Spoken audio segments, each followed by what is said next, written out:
we call them rats. The little hood rats. Yeah. Ring rats, whatever we call them. Preview.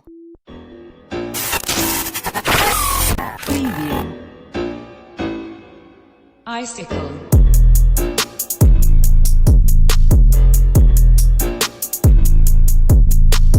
It looks like this gentleman is definitely feeling himself today. Feel myself every day. Why do you think I call myself a king, sir? So if you wonder what I'm doing, I'm holding my hands up just to make sure that the table is still here, and I definitely don't want to go through it. You keep going back to that table. You keep bringing it up. It's going to be gone. Oh, I'm giving you ideas. Yeah. Stop giving me ideas, man. So tell me this, man. At the level that you're at now, would you date a fan, or have you ever done this? No. I say no, but that's only because I'm in a committed relationship right now. Mm-hmm. My woman is very, very supportive. What's up, baby? Raven, love you. Super salute. Super salute. In a relationship, by the way, she's wonderful. Yeah. But the thing is, Randy Orton has a wife that was a fan. You know what I mean? And that works for them. That's a dynamic that works. But for me, that would be a bit complicated, because if she sees another guy that she really likes in the ring, then you have doubt. True. And when doubt creeps into your relationship is over. True. So for me, dating fans, we can talk and have a conversation and we can see where it goes if I'm single. But nah, when I'm on the road, act like I got a ring on my finger. Has that with the business that you're in, has that ever proven a problem or caused a problem with, because only you would know if you have groupies, or do you feel that, or somebody's ever getting too close and you're like, hey, well, we can take a picture, but tone it down? I mean, don't get me wrong. I mean, I'm a good looking, handsome young man, but I don't have women pouring all over me like I'm Dwayne Johnson. Okay. So for me, when I do go to other towns, when I do go to North Carolina and places like that, where I don't want to say my breed, because, light-skinned brother, big guy, not like timid, that's not a normal thing for most people. Mm-hmm. And so I do have select few groups coming to me, some white, some Hispanic, even had an Indian girl hit on me once. That was very strange. Oh, wow. And I think it's the sultry voice that gets them. But no, it could be a problem. It could be a problem. It can. We call them rats. The little hood rats. Yeah. Ring rats, whatever we call them. Would you, how would you describe your fan base currently? Like, is it a certain type of people you see, or is it kind of a demographic? Yeah. Oh, no. That's what I love about wrestling, because a lot of demographics, kids love John Cena, right? Mm-hmm. They like the colorful armbands, the t-shirts, badasses like Undertaker. For me, I wanted my character to be all-inclusive. I wanted you to be able to have your kid come see me, but I wanted some parts of that to be where the adults can really enjoy it. And so for me, I think my biggest fan is Gabriel. Gabriel is a autistic young man. He's about 21 years old.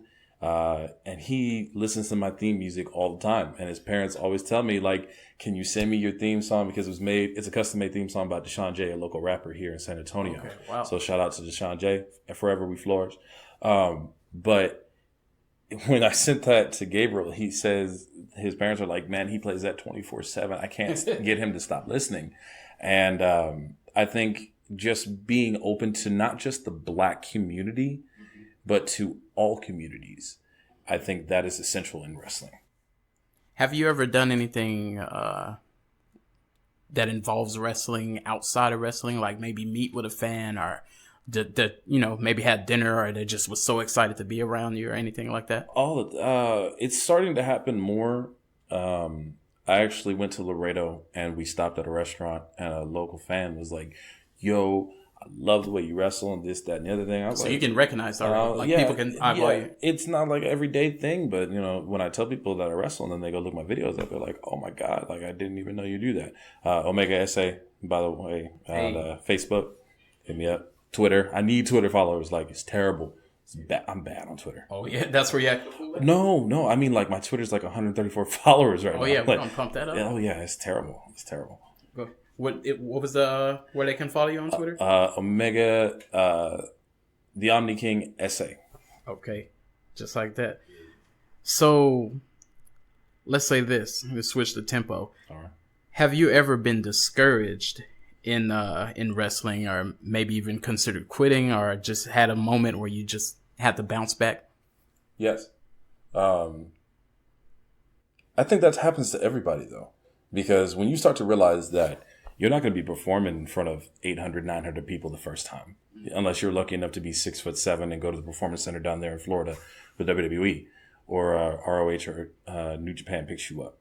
Really about, there was one time where I was broke. I mean, broke as a joke, and I had to borrow money from somebody just to make it to a show. And the promoter, when I got there, he didn't pay me. Oh my. And I traveled about 2 to 3 hours out of town. He didn't even give me a hot dog. Like, we have this joke where it's like, you get a hot dog and handshake for the work that you do. But yeah, he didn't pay me and I was broke as a joke. And I made it home on fumes. And luckily I had some money coming in, the next day. But, that was just the point where I was like, I can't keep wrestling and running my car to death and for these little bitty 5-10 minute matches, and that's when I was first starting off. And what helped you to bounce back from that? It was encouragement from Tony Strong, Total Pimp, JJ LeVay, and Jerry Reyes. Those guys, and DeMarcus Rashad as well. Okay. DeMarcus Rashad gave me a little encouragement as well. And there was a few other key names in there that I did not mention. I just wanted to make sure that those were really the guys that were there, that were like on top of it. And Dylan Wells, that guy. Okay. Those men really were like, dude, you have this thing that nobody else has. You have this look. You have this ability. You gotta trust the process, like Philadelphia. Yeah. But that helped me bounce back, and that was a good time. How long have you been wrestling? I've only been wrestling 3 years. It'll be 3 years October. I had my first match then. I started training 3 years ago on the 22nd of this month of July. Okay. So it's been quick, relatively. A lot of people are like, man, that's really quick for you to travel all these places already. But I think it's just because that whenever you're doing something you're meant to do and you have God's blessing, God's plan, you're going to move quick. Oh, come on. You're going to throw a Drake lyric at me? Lord. You brought up all this light skin talk. I mean, I'm delicious. I get it. But Drake, I'm still mad at Toronto right now. Don't even get me started with that. But we'll focus on Master P. About it then. No, Lord. Yeah, let's go with that.